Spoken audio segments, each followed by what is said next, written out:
Do it again. Shout hallelujah to Jesus. Come on. Altar and ministry, we bless you and thank you for joining us. I want to remind you that week after week we have some really powerful messages, not just by myself, but for many of the other anointed men and women of God in this house who preach here regularly. Please, I encourage you. Some of you never get an opportunity to evangelize. One way you can evangelize is share these messages. Share them. Share them on your WhatsApp. Share them on your Facebook, on your Instagram. Share them. Okay, so that the word of the Lord will get out. So let's pray with me. Let's pray together so that we will prepare our hearts to receive the word of God this morning. Amen.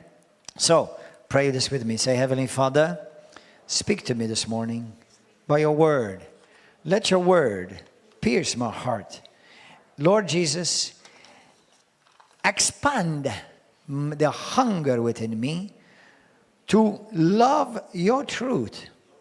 Let your truth become the number one love in my heart and in my life. You are the truth. Your word is truth. And Lord, I'm ready to receive your truth, and I will never, never be the same again. I boldly declare the Holy Spirit is my teacher. He is the revelator of the truths of the kingdom. In Jesus' mighty name, amen. Hallelujah.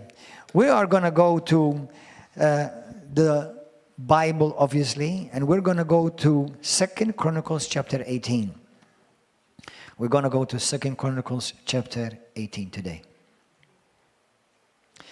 The same story is also found in 1 Kings 22. It is in 2 Chronicles chapter 18.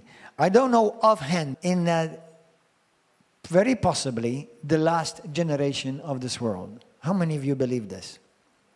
The minute I say the last generation, meaning before Jesus Christ comes. How many of you believe that we are at the last days, that possibly we may be the generation that we see Jesus? How many of you? Right. You know that if you look at around the world, apart from everything that you will see is fulfilling prophecy. But one of the signs that Jesus Christ spoke about when he was asked in the book of Matthew 24, what did Jesus warn in Matthew 24? He said, verse 4, said, take heed when he asked him, when the disciples asked him, Lord, what would be the sign of your coming? Parallel to this is 2 Timothy chapter 3. Do you know what is the sign? Deception will be rampant. Now, if deception will be rampant, look, means that lies will be everywhere.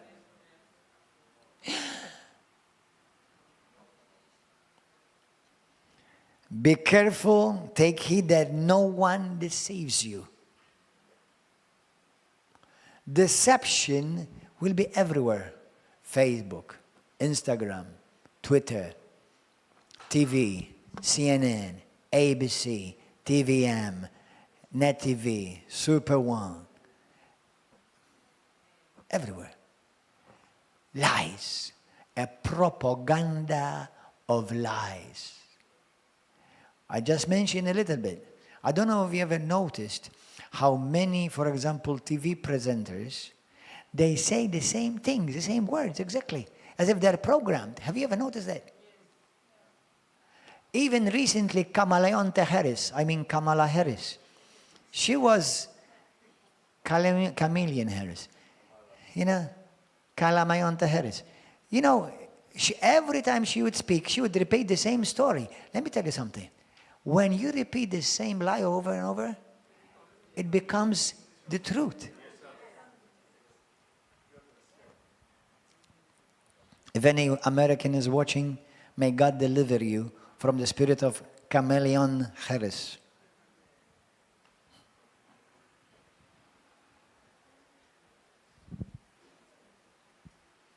I used to live in America for many years. I love America. Right now I feel sorry for America. But there are many good people in America. There are many people who love God in America. There are many powerful ministries in America. But America has been hijacked by a lying spirit. But don't feel so good about it that you don't live there, because that same spirit has a twin, lives in Malta. lives in Brussels. Triplets.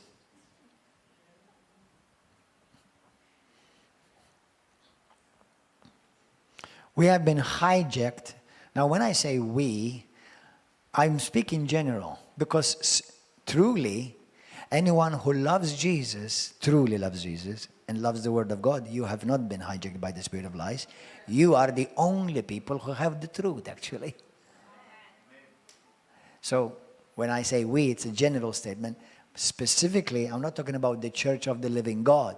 And I'm not talking just because a church, it's a building. I'm talking about those who truly follow Jesus, have been born again. They love the Word. Amen? So no, we have not been hijacked by the spirit of lies. As a matter of fact, we renounced it, we have rejected it, and we now walk in the light of the truth of God. So we're a privileged people. We're a chosen people. We're set apart people. That's what the Bible says in John chapter 17, verse 17.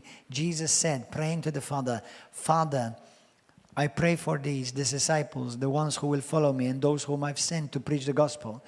I ask you, Father, sanctify them in your truth. Thy word is truth. So when you love the truth and live by the truth, you are a person that has been picked, handpicked and set apart. You are not like the rest of the world. You're in the world, but you're not of this world. Amen. You are called the light of the world. You are the one with the answer. That's why I want to ask you and I want to command you, don't be shy to speak the truth. The truth may be blamed, but will never be shamed. People may say anything they want about me. To me, it means absolutely zero, nothing. But apart from that, none of them, or not one person, has any power over my life to shame me by anything I say, or believe, or live by. Because I live by the standards of the Word of God, by the truth of God. You have every right to reject it, but you will never be able to break it. It will break you. Amen. So, we're living in a very dangerous time. And there is a great threat in our generation, like which the world has never seen before. When you are not in the truth, you are living in a lie. And if you're living in a lie, or living a lie, you are in danger of hell. Revelations 21, verse 8. Those who were cast in the lake of fire, among them are called liars. So you and I, let me tell you this. Brothers, I've learned, one of the things that I've learned in my life, truth does not come to you casually. Truth you must love purposefully. Only those who search find. Not everybody finds the truth. Only those who search for the truth find it. Not everyone gets the door open for them. Only who knock have the door open to them. Not everyone receives, but only those who ask receive.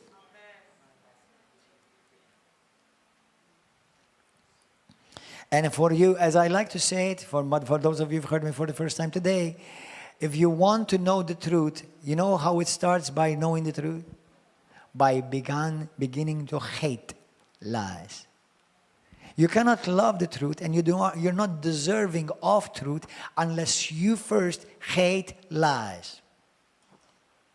No matter where it comes from, no matter what color it comes from, no matter what nation it comes from, no matter what kind of person it comes from, the truth, as I said this, and I'm going to repeat it to you today, write these things. I'm going to hurry a bit. Number one, the truth is eternal. And the truth is unchangeable. If it is the truth, it's unchangeable. Like I said to you last Sunday, 6,000 years ago, do you know what was this color? What was this color 6,000 years ago? Black. What was this color 2,000 years ago? What was this color yesterday? What is this color next year? Because it's eternal truth. It doesn't change. That's it. Once it's the truth, it doesn't change. The Bible is the truth. It doesn't change. So God is eternal. The truth is eternal. It's unchangeable. Number 2, the truth is God himself. He is the truth. And God is truth. The Bible says in John chapter 14, verse 6, a scripture which you should know by heart and be able to say it while speaking. John 14, verse 6, everybody say with me. Jesus said, I'm the way, I am the truth, and I am the life. No one comes to the Father except through me. So Jesus is the truth. If you love Jesus, you have to love the truth. If you do not love the truth, neither do you love Jesus. Amen. So number 4, the truth is divine. Everybody say, the truth is divine. Number 5, the truth will set you free. The truth is liberating. The truth is liberating. Anyone who lives by the truth live free. And one of the things that the truth sets you free from, you know what it is? Deception and lies. Jesus said, you shall know the truth and the truth shall set you free. And the first thing that you're set free when you discover the truth is from lies. Amen. Hallelujah. Now we're going to go to 2 Chronicles. Ask the Holy Spirit and say it from your heart though. When you pray certain things, not certain things, everything, but especially such crucial things. Ask the Holy Spirit, Lord, teach me to love the truth. Make me worthy of your truth. Do you know there are people in the Bible that are not worthy of your truth? Do you know that there are people in the Bible, there are people in your life who are not worthy of the truth? Why do you think Jesus Christ, when you preach the gospel to them and they reject it, what do? Wipe your feet and say, bye-bye, enjoy hell. They're not worthy of the truth. They've rejected it. So be a person that consciously you want to love the truth. Amen. Don't say I love Jesus, but then you don't love his word. Otherwise you're deceived and you're deceiving yourself. As a matter of fact, you're giving the devil a break. You're doing such a good job by yourself, you don't need the devil. 2 Chronicles, chapter 18. There was a war going on between the king of Israel. Joining with him was the king of Judah, Jehoshaphat. And they were coming against Samaria. Anyway, we'll look at it. The enemy practically, which is not the first time. Now, let us start reading this. Let's start reading first. Jehoshaphat had riches, 2 Chronicles, and honor in abundance. And by marriage, he allied himself with Ahab. Brothers and sisters, have you got any idea who's Ahab? Anybody knows who's Ahab? He's a very famous guy in the Bible. He used to wear skirts because his wife ruled over him. Let me tell you something, you Maltese guys. You love your wife, but don't let her wear your skirts. Don't let her make you wear her skirt. I said to some men in Malta, said, our Jill في Malta, المرة تاخهم تلبسهم الدبلات. Now I'm not saying because they are joking and they're being kinky. I'm not talking about that sense.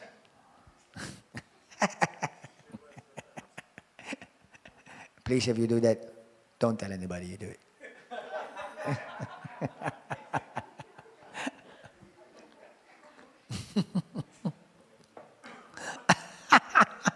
I can imagine Dwayne doing it.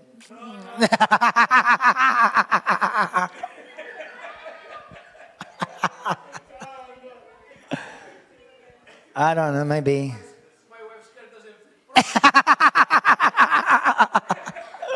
fit. Hallelujah. Praise God. Anyway, so man, now I'm not telling you to be a dictator, okay? But why I say that in principle is that there are some women that are actually just like Ahab. They have made their husband a complete poo-poo because she's a Jezebel. However, Jezebel is not always just a woman. Sometimes it's a man too. Because it's a spirit, okay? And there are characteristics which practically they're manipulative and they're intimidating. If you operate like that, you better repent.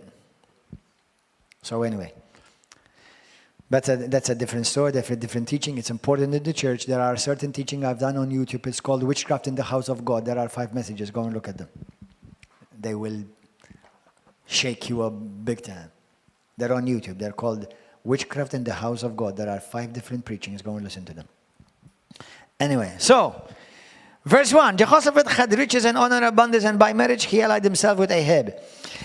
Ahab was the husband of Jezebel.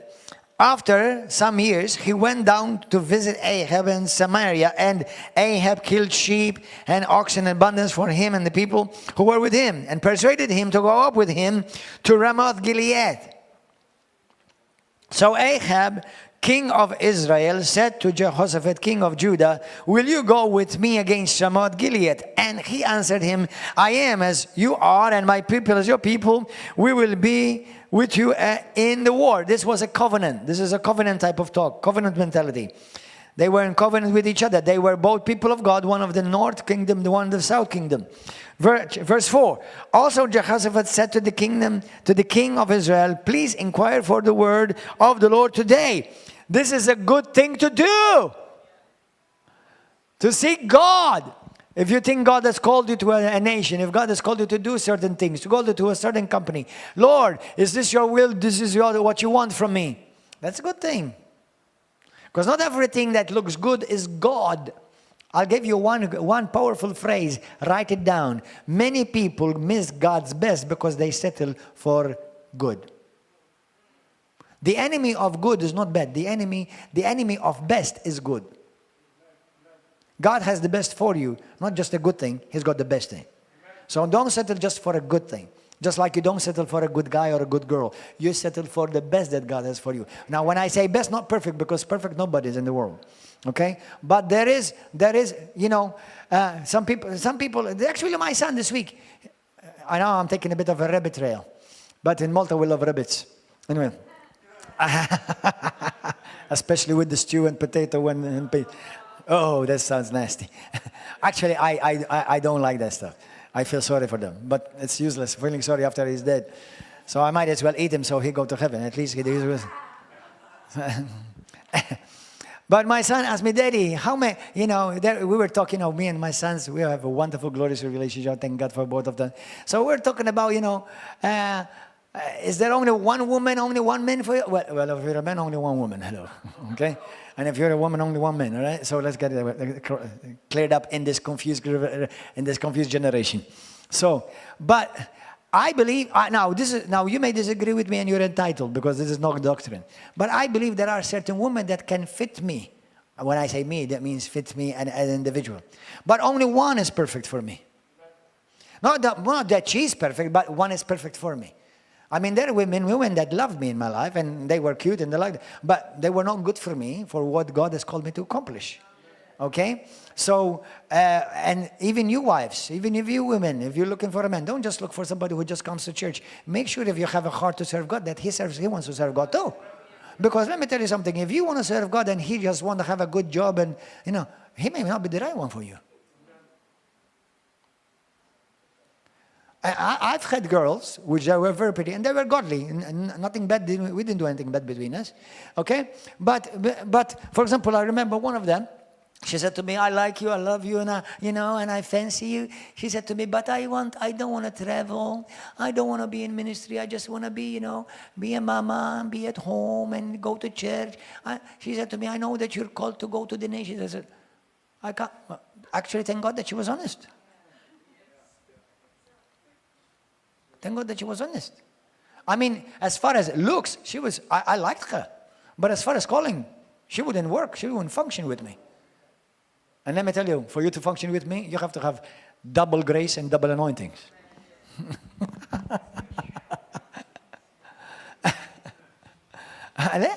Okay, so this is important. I know this is a side rabbit trail, but it's important. Because once you're married, that's it now. Especially married in Christ. That's it, done. Or well done. So please make sure you get this right. Not only just you fancy and you love each other. That's good. Wonderful. Not only that you love Jesus. It's wonderful. If you want to serve God, make sure he wants to serve God. He wants to serve God. Make sure that you are yielded to the Holy Spirit. Hey, I don't know why I'm saying this, but apparently somebody needs to hear this morning. Make sure that if God says, I want you to go to China to serve God there. Well, I don't want to go to China because I don't like traveling. Well, she or he, it depends who, is going to mess you up. Now, you can't divorce because you have to, God does not destroy a marriage for you to fulfill a ministry. You'll still go to heaven and there still be rewards for you if you serve God where you are, but that may have been God's best for you. So anyway, back on track. Hallelujah. We broke just for a few seconds for commercials. Hallelujah. So, glory to God. So, verse 4. And Jehoshaphat said to the king, please inquire of the Lord. That means, let's check what God is saying about this war. Then the king of Israel gathered the prophets together, 400 men, and said to them, say 400. 400 men. Man, that's a lot of people. Shall we go to the war against Ramoth Gilead, or shall I refrain? So they said, go up. Now all these 400. Do you know how it is difficult, almost impossible to get 4 people to agree, let alone 400?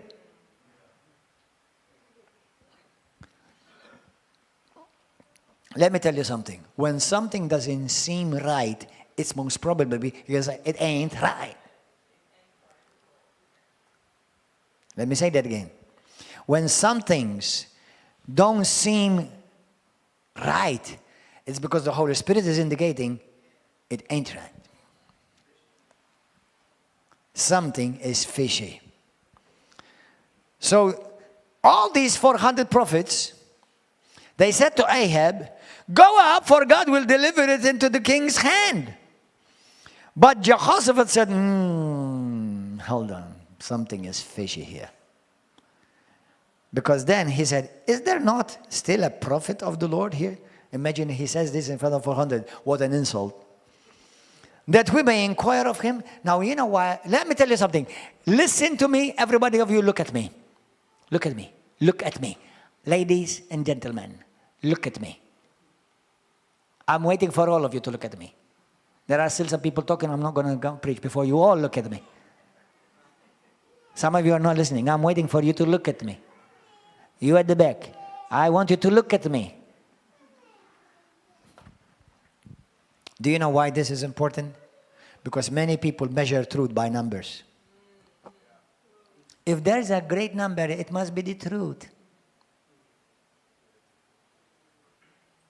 Oh, since there are a lot, they must have the truth.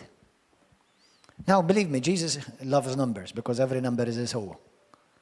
But there are religions in the world, like Islam, like other religions, like Buddhism. Well, they have a lot of numbers. Numbers don't ever indicate that they have the truth.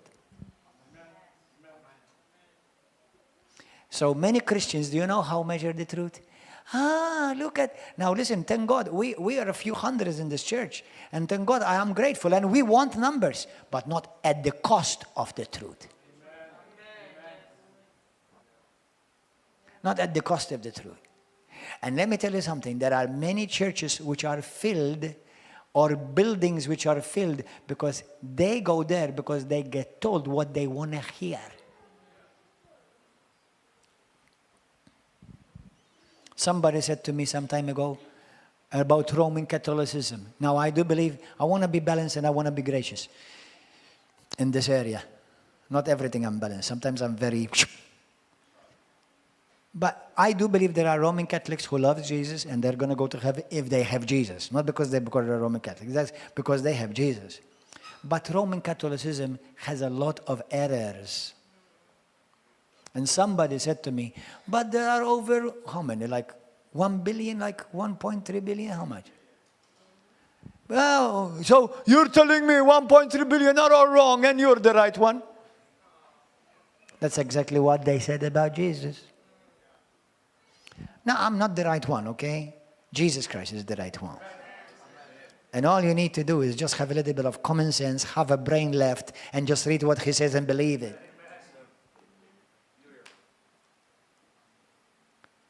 So, my beloved brothers and sisters who are in the Roman Catholic religion, there are a lot of lies. And if you're not going to love the truth, God will allow you to receive the lies. I'm going to get to it in a moment. So, no numbers do not equals there is the truth. That's why you need to love the truth. The truth always comes to those who hate lies. You need to love the truth so that you will not be deceived in a generation where deception is going to be rampant. Amen. Hallelujah. Thank you, Holy Spirit, for your goodness, for guiding us and leading us. Verse 6, Jehoshaphat. Is there still not a prophet of the Lord here, that we may inquire of him? 7. So the king of Israel said to Jehoshaphat, there is still one man by whom we may inquire of the Lord, but I hate him. Why? Because I don't fancy him. He has a big nose. Oh, because he shouts when he preaches. No, that's not why he hated him. He hated him because he always told them the truth.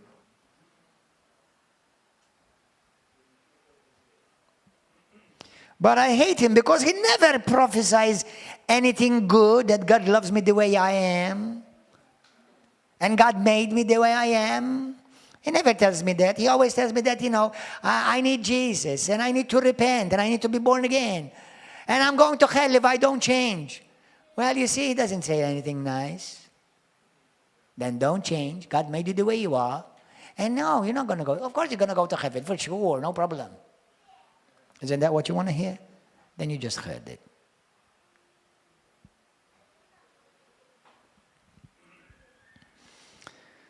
He always prophesies evil. He is Micaiah, the son of Imlah. Now listen, tell me this. Now listen to this. Men and women of God, prophets, apostles, pastors, teachers, evangelists, deacons, elders, and a son of God. Because to be honest, the highest office you can ever stand is as a son of God, okay? The rest is secondary. They're important, but first is son of God. We don't have to preach evil. We preach the truth. But sometimes the truth will make you very uncomfortable. But if you love the truth, you know it's for your good. If you love the truth, this is like medicine. Sometimes we take medicine, it tastes bad, but you know it's good for you. Simple as that. Hallelujah. Praise God. Thank you, Jesus. So, let's continue. So, the King Ahab was saying he always prophesies evil of him. Practically, he was actually also lying. Because Jehoshaphat said to him, King, be careful what you say. Don't say such things, King. Remember, you're a king. What comes out of your mouth becomes spiritual law. Sons of God, you are kings and priests. Be careful what comes out of your mouth. What comes out of your mouth becomes spiritual law. And the first to benefit or to suffer from it is yourself. Be careful what you decree and speak over your children.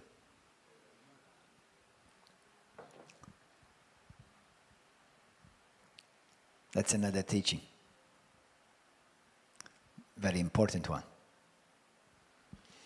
Verse 8. Then the king of Israel called one of his officers and said, bring Micaiah the son of Imlah quickly. The king of Israel and Jehoshaphat king of Judah, clothed in their robes, sat each one on his throne. And they sat at the threshing floor at the entrance of the gate of Samaria, and all the prophets prophesied before them. Now Zedekiah, the son of Kenanah, had made horns of iron for himself. And he said, now this is another one of the prophets, and he is prophesying. Listen to this. Let me tell you something for you. Me and you, we're living in such an age where discernment is going to be vital, mightily important. Imagine you have 400 people telling you the same thing. Imagine then you have another prophet and come and tell you the same thing. So, is it possible they're all lying? Why is it they're all lying? It doesn't make sense. Could it be what? Don't make sense at all. For 101 people are all lying. Why is it they were lying? Let me tell you this.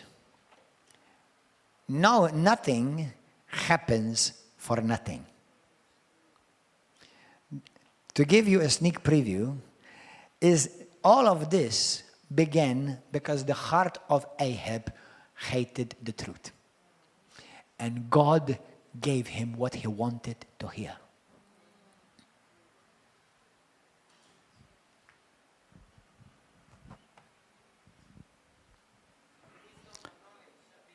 That's right. Thus says the Lord, with these you shall gore the Syrians until they are destroyed. And all the prophets prophesied so, saying, go up to Ramoth Gilead and prosper, for the Lord will deliver it into the king's hand.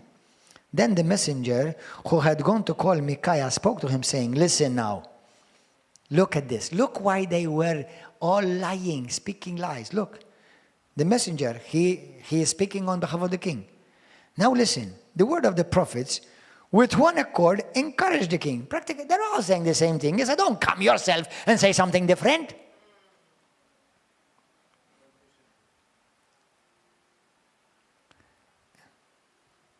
Listen, if you have already 400 prophets saying you the same thing, you have another prophet telling you exactly the same thing, then what, if you're not convinced, why are you sending for somebody else? It's because something is nudging on the inside of you and you don't ignore that.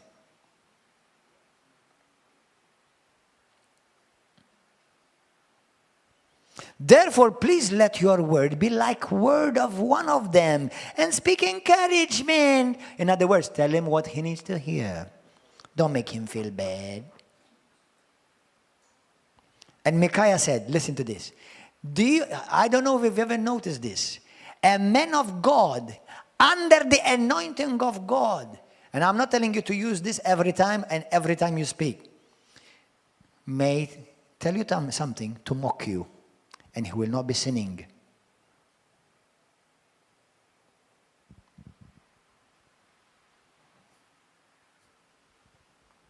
Look what he said, Micaiah. Then he came to the king, and the king said to him, Micaiah, shall we go to war against Ramoth Gilead, or shall I refrain? And Micaiah said to him, oh, go, prosper, and surely they shall be delivered into your hand. Isn't that what you want to hear? Go for it. Go for it, go. Have fun, enjoy, rule and conquer, go for it. And apparently the king picked it up. So the king said to him, how many times shall I make you swear that you tell me nothing but the truth in the name of the Lord? Ah, okay now. Then he said, I saw all of Israel scattered on the mountains, as sheep that have no shepherd. And the Lord said, let me tell you something. I'm about to be truthful, with grace, without bending the truth. This is where the Roman Catholic religion is right now.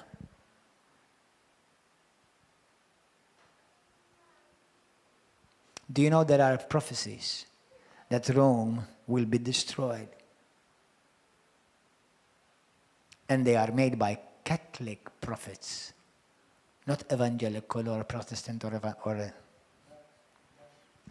Do you know right now many are saying that the Roman Catholic religion of Rome does not have a shepherd anymore, because he is siding and saying things that are the same language of the Antichrist.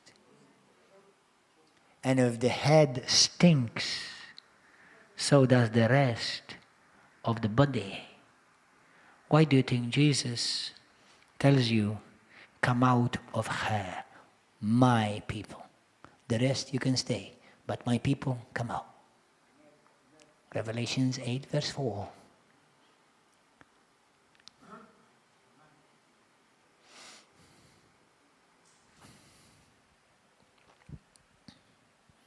How many of you are aware what's going on? Anyone is aware what's going on? About the heresies and the blasphemies that this heretic pope has been speaking? Anyone is aware? Anyone? How many of you are not aware? You're not aware? You're not aware. Well, you better be aware. Although, as a Christian, you don't need to follow any man.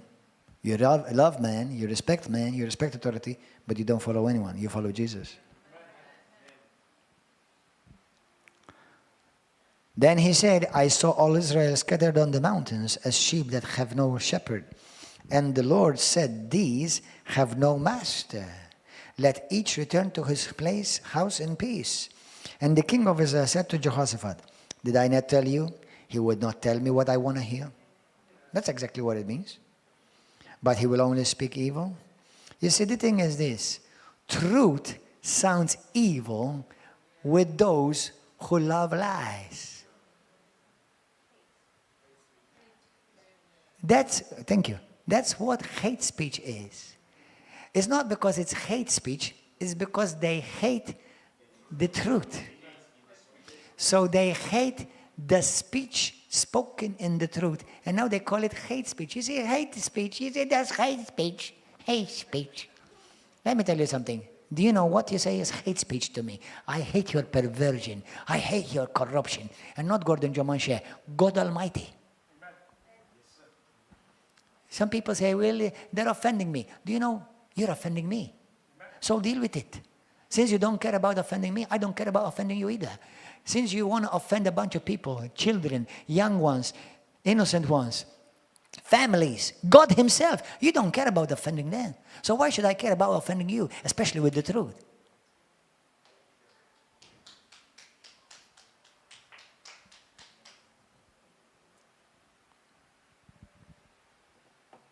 Why are Christians always afraid of offending people with the truth? Now, my mission is not to offend, but if the truth of the word offends you, that's your problem, not mine. My mission is to save you. And the truth that I share with you, you can find it in the Bible in plenty of places. So you can check me, you can hold me accountable. Amen?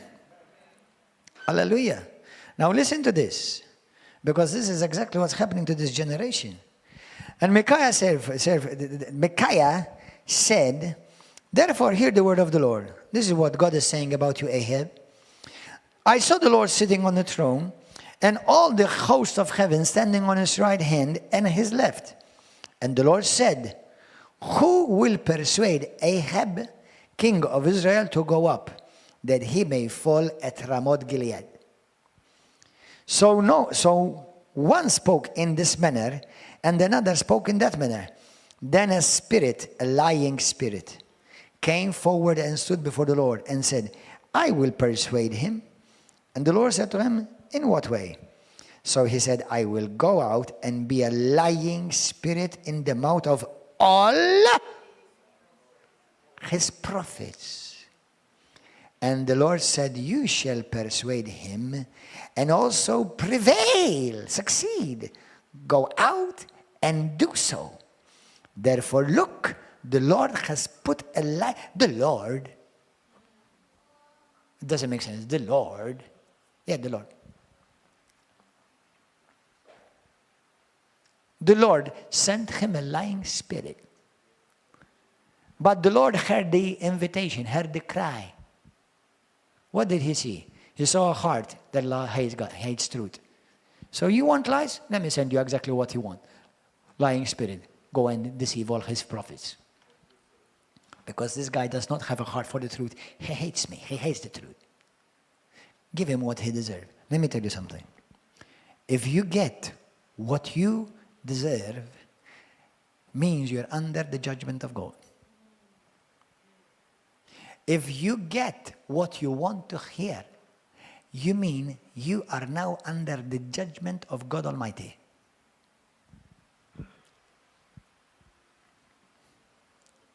This was God's judgment over Ahab, brothers and sisters. A king chosen by God. This should put me and you greatly under the fear of God.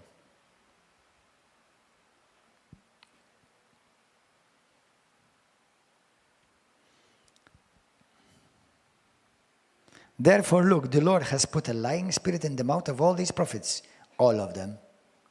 and the Lord has declared disaster against you. You know, many people think there's only one final judgment. How many of you have read through the Old Testament? Any one of you have read through the Old Testament? Have you ever seen God judging his people? Do you know how many times? Where do we get this impression that God is not judging the world? God is constantly judging the world. Now, but in the New Testament, no, Pastor. You haven't read your New Testament. Isn't that right? Remember when in the book of Acts chapter 12, God sent an angel to strike a ruler because he would not give glory to God. He struck him, he killed him, and worms started eating him. Who did that? Not the devil. God. Acts chapter 13, on the Isle of Patmos, God sent an angel and struck the false prophet Bar Yesu or Elimas. And he struck him, not dead, blind. He gave him a chance to repent. Uh-oh. What about the famous story? Now, I know, I told you, this is going to be different. But I'm proving to you that this is New Testament theology, and it's under grace. Ananias and Sapphira, who killed them? The devil? God. Why? Do you know why? Because they lied to the Holy Spirit. Revelations chapter 2. Jesus warns the church that unless Jezebel repent, I will put her on a bed of what? Comfortable sofa. And a nice, comfortable and cozy cushion. Is that what he said? No. I will put her in a bed of sickness. And I will kill her and all her children unless she repents. Oh, I don't know this side of Jesus. The problem is many children in the world of God, in the Word of God, and the children of God, and the churches, they don't know the side of Jesus. But let me tell you something. If you hate the truth, this is the side of Jesus you're inviting. I'll tell you something even more terrifying. By the way, this is good news. I believe Malta's under judgment. I believe you have this government as a form of judgment over Malta. I believe that Kalamayonte and Kameleon Harris and Joe Biden is a sign of God's judgment of America. I believe God has judged Canada with a dummy prime and the worst prime minister, most liberal, most... Can I say it, Lord? Ridiculously stupid, brain dead and hijacked ever seen in Canada. Don't you think that God is judging the nations? I believe God may be judging also Israel. We call it the people of God. Yes and no. Because the people of God are those who accepted the Messiah. But they do have a covenant with the land. But that's a different story. And there are people who love God. And the covenant concerning the land still stands for eternity. Because God said it is for eternity. But let me tell you something. Israel has rejected God, people. Go and see the parades of perversions on the street of Israel. The land of God. Are you sure it's holy?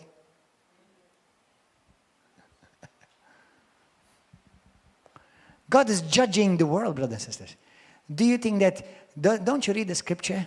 You know in the scripture where we say it's one of the most famous scriptures with Christians, 2 Chronicles chapter 7, verse 14. If my people who are called by my name will humble themselves, will turn from their wicked ways and pray, I will hear from heaven, I will heal the land, forgive their sins. Now, do you know what it says, the scripture before that and before that? It says that if you do not repent, I will send pestilences. I will withhold grain and food from your land.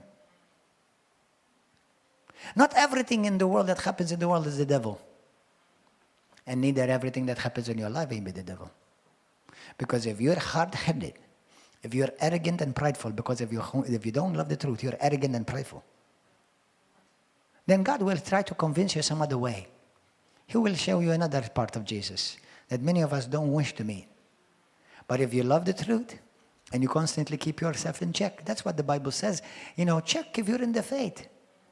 Check your heart if you're in the faith. Why do you think the Bible says 1 Corinthians chapter 11, verse, I think, 28, 29, something like that, where it says, if we judge ourselves, we will not be judged or condemned along with the world. But if the Lord judges us, He judges us so that we will not be condemned with the rest of the world. So judgment and He leaves you alive means He is being merciful to you and giving you another chance.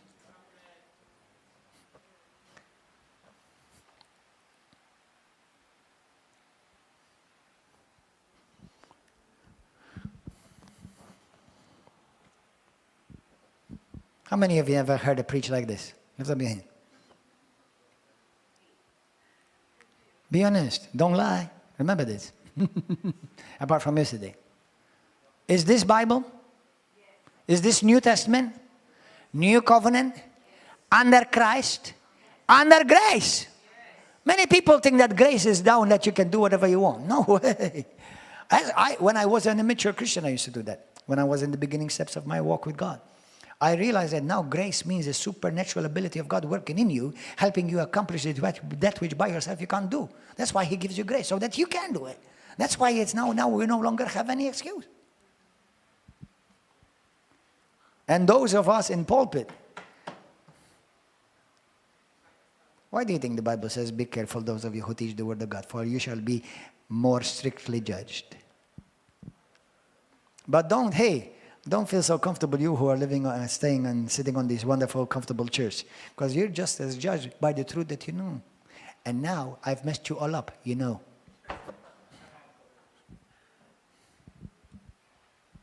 But, what does the Bible promise for those who love the truth?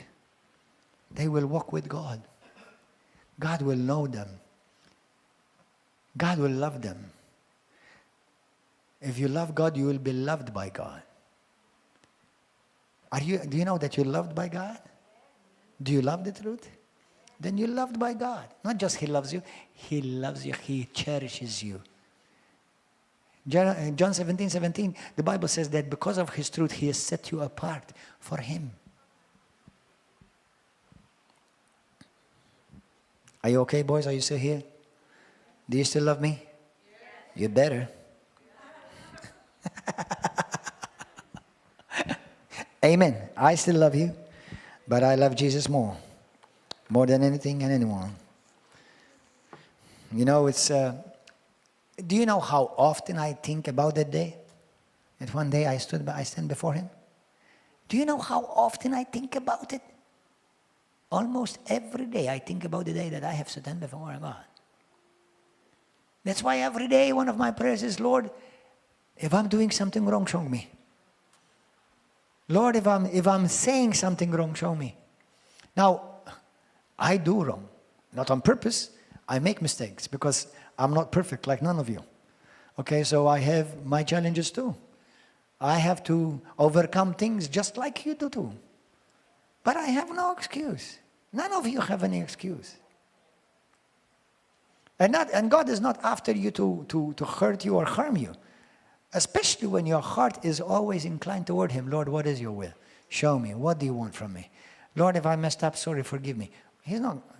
Listen, when my children mess up, okay, they hardly ever mess up because they're almost perfect, like their father. That's a joke. That's a joke. That's a joke. But listen, when Josiah or Micaiah, they mess up, and by themselves they come and say to me, Daddy, I'm sorry, I messed up there. You know what a beautiful thing that is. Not only do I see a son, but I see now a character of humility being transformed in them. I see a man of God being grown up. I feel bad that I have to correct them all the time. I feel much better when they correct themselves. The same with Jesus. If you mess up, why do you want to have Jesus to always tell you, you've sinned here, you've messed up there, you've hurt your brother there? Listen, if His Spirit lives on the inside of you, you'll know. You'll know. Don't try to look for somebody. Do you think I did right? Yeah, you did right, brother. He deserved it. After all, he's not a man of God. He's wicked. Let me tell you something. If he ain't a man of God or he is truly wicked, you still have to do the right thing before God.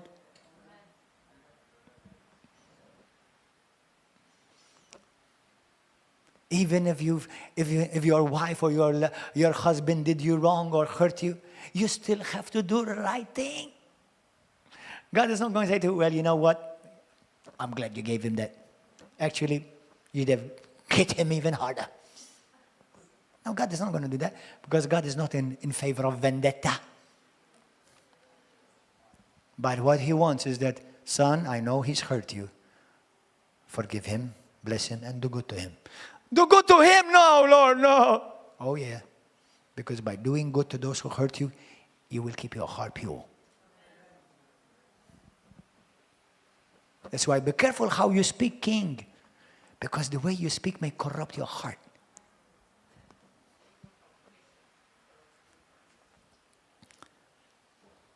There are people who've come to this church here from other churches. We don't have a majority because the majority, like 99%, are new converts in this church.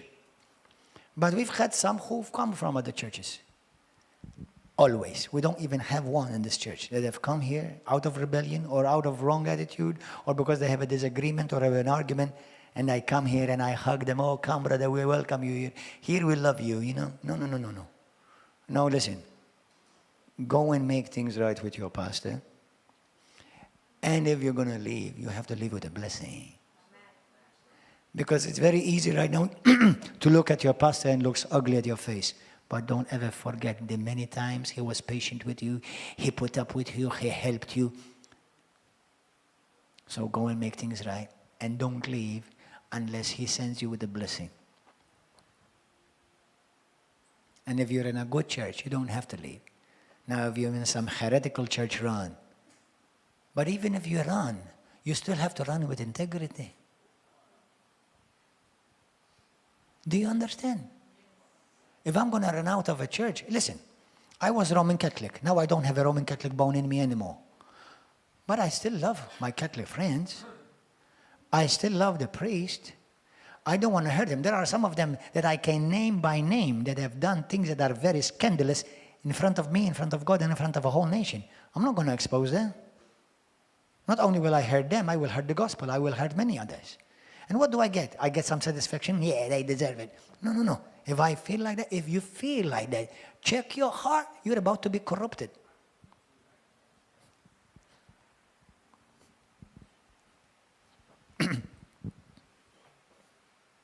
And the pastors the same. There are some pastors that have done some wicked things, very unloving things, hateful things. What do you think about those pastors and those Christians who constantly attack men and women of God on YouTube? Do you think you're attracting the favor of God? And some of them, they flat out lie. Not just only attack them, but flat out lie. Do you know how many lies I've seen they accuse of a certain pastor, a certain minister, a certain preacher, and they take something out of its context and make him look like a monster? Do you think that's going to make you attract the favor of God, poo-poo? Remember, no one will see God without a pure heart. Keep your heart pure. Whom does Jesus? Blessed are those who are what? Pure in heart. For it is them who shall see God. Do you want to see God? How many of you want to see God? Without being terrified in your panties. Then keep your heart pure. Let me tell you something. Paul, the Apostle Paul, who saw Jesus, Jesus taught him Christian doctrine one-on-one. Do you know what Paul said? He said, it's a fearful thing to fall under the hands of God. Me and you one day are going to be judged. If you're truly saved, it will never be about your salvation. But what about if God had to tell you or me, I had been indicating this in your spirit for so long, and you ignored it. You even looked for people who will pet you and tell you what you want to hear. And you never fixed it because you thought because I love you, I'm going to change the truth for you. I want to remind you, Galatians chapter 2, the Bible says, you know what? God looks at no one's face. And in the book of Ezekiel chapter 1 and 2, when God sent Ezekiel to his Israel people, he said to him, do not look at their faces. That means don't preach based upon how they react. Tell them the truth.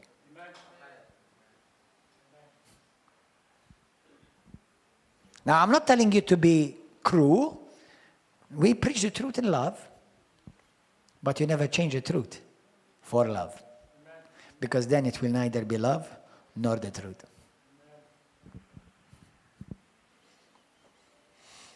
Amen, brothers and sisters? Hallelujah. Blessed be the name of Jesus. Hallelujah. If God sends you people to tell you what you want to hear rather than the truth, be careful. For this will mean that you are now under the judgment of God. Proverbs chapter 6, verse 16. Look at this. I'm going to finish quickly.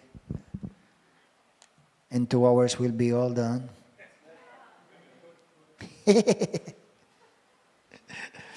Okay. Praise and worship team. Proverbs 6 verse 16. 6 things that the Lord hates, yes, 7 are an abomination to him. Look, this is an abomination to God. Listen. A proud look. A lying tongue. Mamma mia. We're living in a generation of the abomination. Hands that shed innocent blood. Those of you who are propagating abortion in this nation, let me give you a warning from heaven. Are you ready for this? I know this makes people uncomfortable, but for those who are worthy of the truth, it will save their soul. Listen to this. When Pharaoh killed the firstborn of Israel, do you know how God paid him back? He killed all the firstborn of Egypt. I'm going to give you a loving warning. Of all the leaders in the whole wide world, including Biden, Kamala Harris, may you hear these messages. Prime Minister of Malta, Robert Abela. President of the European, Roberta Metsola. Listen to this. If you will bring abortion to our nation, abortion, the spirit of death, will never leave your family. It will come and get a payment. This will be a curse not only you will incur, but all your children and your children's children. This is Bible. Whatsoever you sow, you will reap.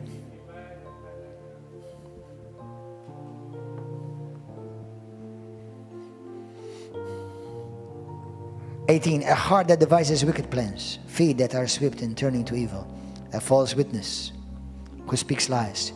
In the book of Exodus chapter 20, verse 16, the 9th commandment, you shall not bear false witness. You shall not lie.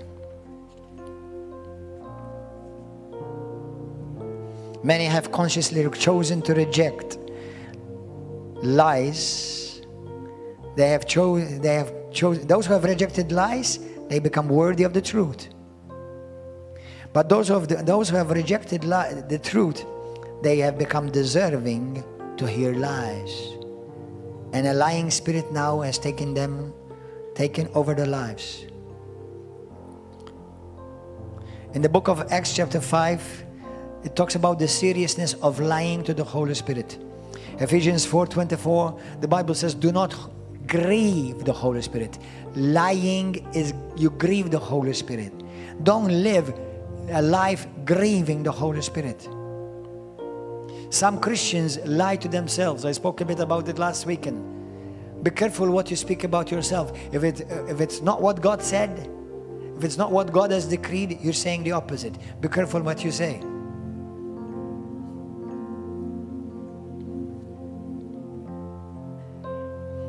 If you love if this message this morning, what I'm sharing with you from the Word of God, then you are somebody who is worthy of the truth of God.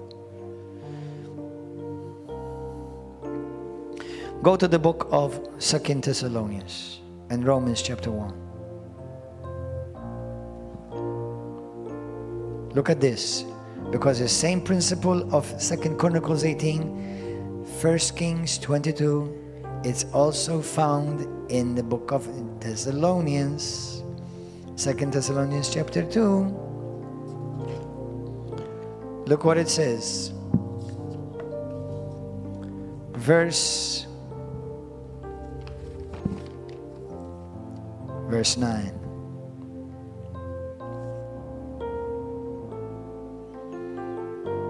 Let me start from here. Look. Then, verse 8. Verse 9. The coming of the lawless one is according to the working of Satan, with all power, signs, and lying wonders. Lying wonders.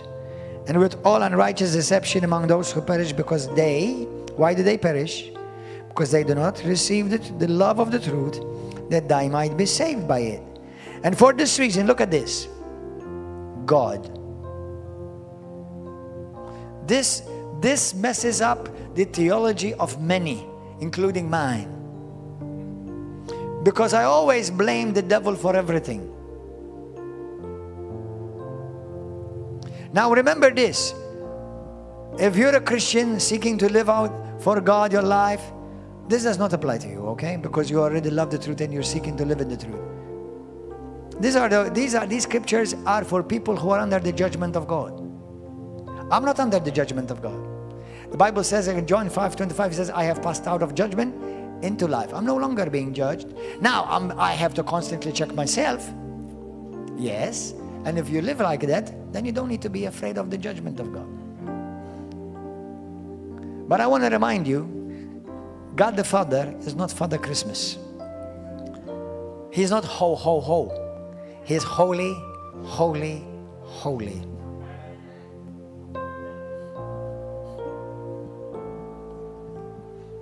Verse 11.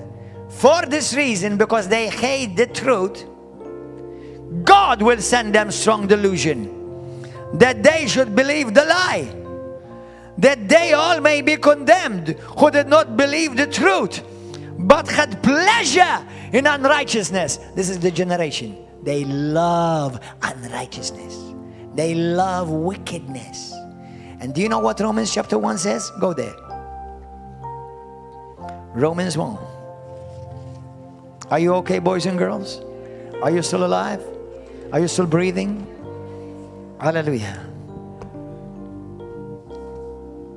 Romans chapter 1. From verse 21. Look at this. Let me start from 20.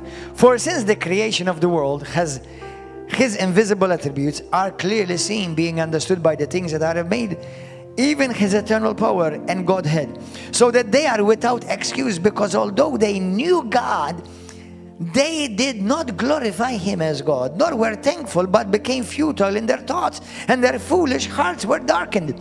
Professing to be wise, they became fools, and changed the glory of the incorruptible God into the image made like corruptible men, and birds, and four-footed animals, and creeping things. Therefore God also gave them up to uncleanliness. Who gave them up? Not the devil. God. In the lust of their hearts, to dishonor their bodies among themselves, who exchanged the truth of God for the lie. They preferred the lie. They knew what they were doing, and worshipped and served the creature rather than the Creator, who is blessed forever. Amen. And for this reason, why? What reason? Because they hate the truth. God gave them up to vile passions, for even their women exchanged their natural use for what is against nature. Likewise also the men, leaving the natural use of the woman, burned in their lust for one another, men with men, committing what is shameful, and receiving in themselves the penalty of their error, which was due. Now, verse 28.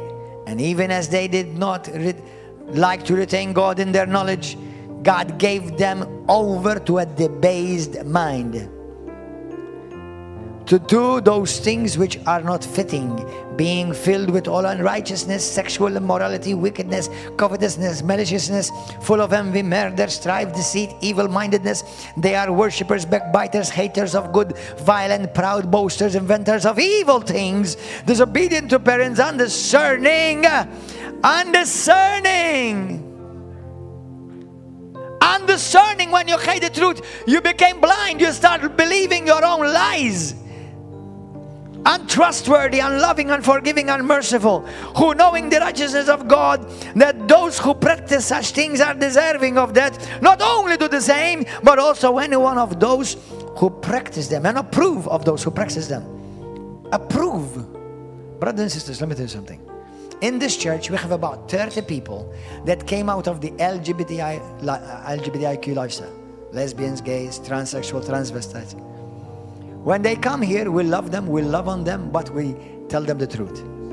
Let me tell you something. It is not love if I am a man and if I am having some confused feelings because of maybe some of my upbringing, okay?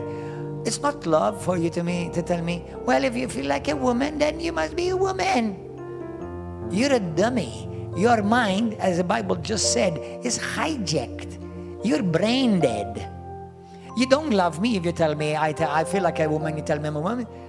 You know what real love looks like? Let me tell you what love looks like. You see, when we have people here who have come, for example, a lesbian. Why was she a lesbian? For example, we've had now Sica della Valle 2 weeks ago here with us. 40 years, the first 40 years of her life, she thought that she was a man. Today, if you look at her, she's beautiful, outside and inside. She's beautiful.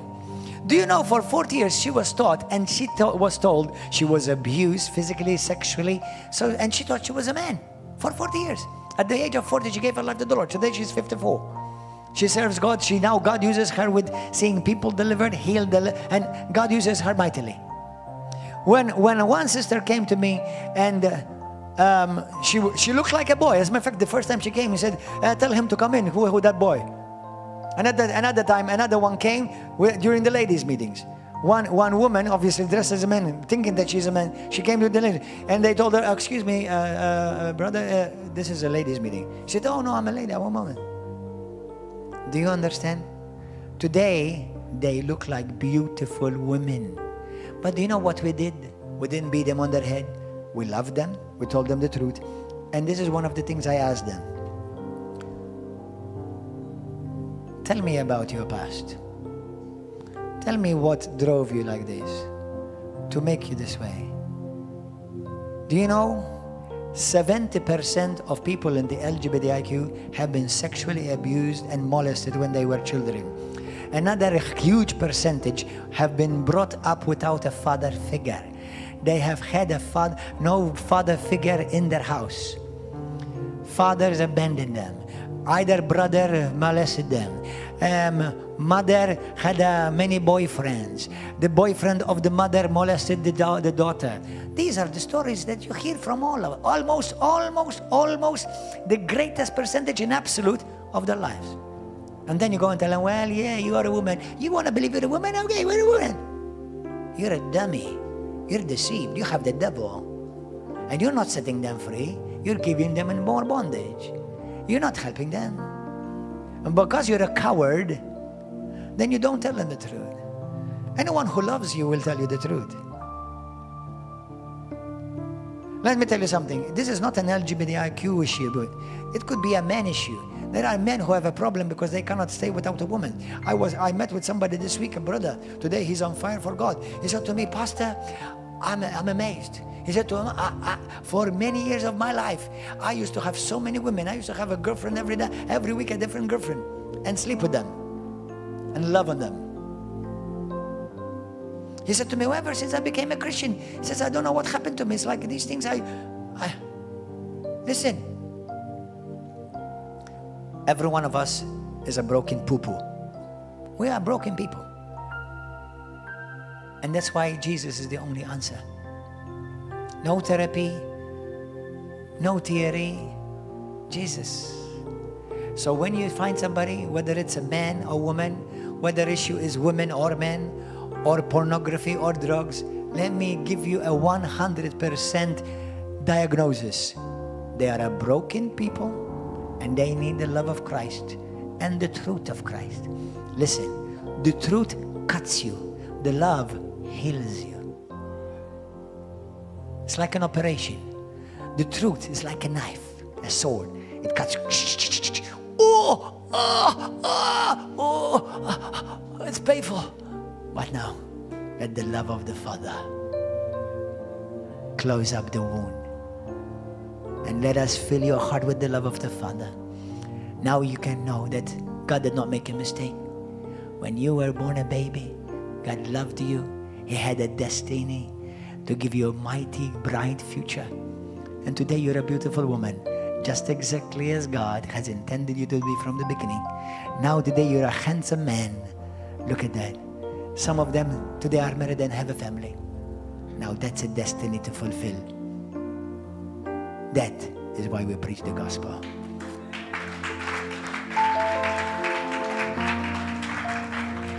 Let's pray together. When you and I, when we go to a doctor, we don't go to a doctor, tell them, well, listen, I want you to tell me this and this. Then why did you come to me? You don't go to a doctor telling him right in front, commanding him what he must tell you. Then why did you go to the doctor? Don't deceive yourself. Let's make this a prayer.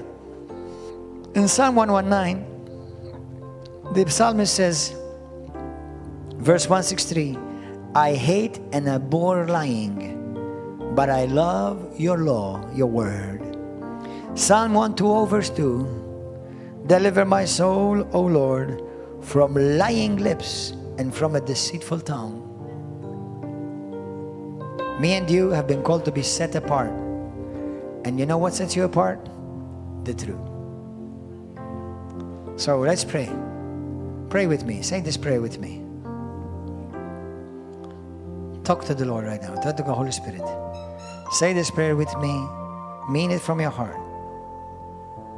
And although you may be saying it for the first time today, make sure you truly are desiring to live in the truth every day of your life. Say this. Say, Heavenly Father, thank you for your word.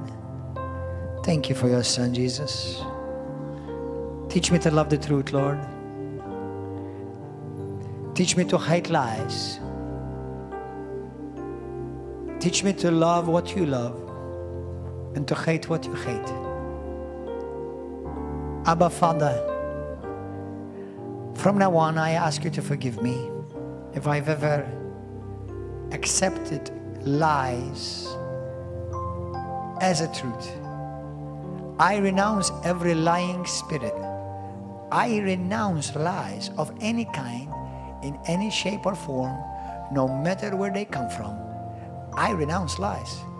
Protect my heart, protect my mind, and grant me the grace to remain discernful. Don't let me be deceived. Don't let me be misled. Teach me to love the truth. Love what you love and hate what you hate. Jesus, fill me with your Holy Spirit, the Spirit of truth. Give me a hearing ear.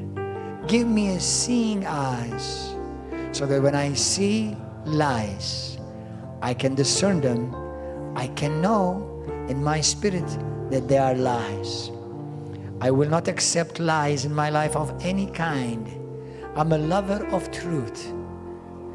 And Lord Jesus, you are the truth.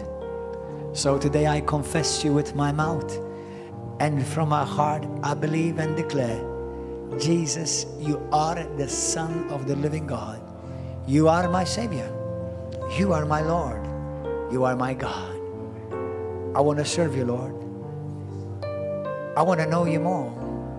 Draw me closer to you, Father. And I thank you for showing me and revealing to me your truth giving me eyes to see and ears to hear. Never withhold truth from me, Lord, from now on. In the mighty name of Jesus. Jesus, my Savior, my Lord, my God. You are the Son of the living God. My heart, my soul, my body, my whole life belongs to you and you alone. To you I give all the glory and the honor. In Jesus' mighty name. Amen. Give a wonderful praise offering to Jesus. Hallelujah. Did you receive? Did this help you? Amen. The Lord is equipping us. The Lord is equipping us. You are a very favored people to be able to receive these truths. Brothers and sisters, this was a message, and I give Jesus all the glory that came from heaven. I never heard it anywhere. But this past 2 weeks, the Holy Spirit just seems like He was shouting in my spirit. You need to share these truths. You need to share the truth. Let's all stand. Please share these messages on your Facebook, on your WhatsApp. Send them to even other brothers and sisters. Don't take it for granted that just because they're Christians, they know what you know. Now, if they're Christians, they're saved. But there are many Christians who need to hear these. Hallelujah. Is there a song that we can worship the Lord as we close the service with? Hallelujah. I will give you all my worship. I will give you all my praise. You alone I long to worship.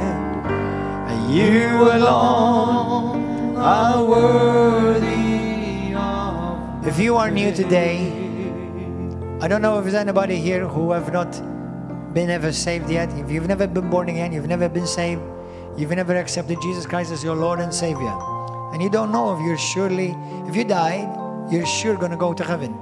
Anybody here is not sure today, and you want to be sure? Anyone here is not sure that you're saved, and you want to be sure? Lift up your hand. Anybody here? If you need healing, or if you need prayer right now, you're welcome to come forward, and we will want to pray with you, and just pray whatever it's in your heart, and we agree with you for prayer. Hallelujah. Brothers on YouTube and Facebook, thank you for joining us. Be with us here every Wednesday, Saturday night, 7 p.m. Come and join us here on the premises of River of Love.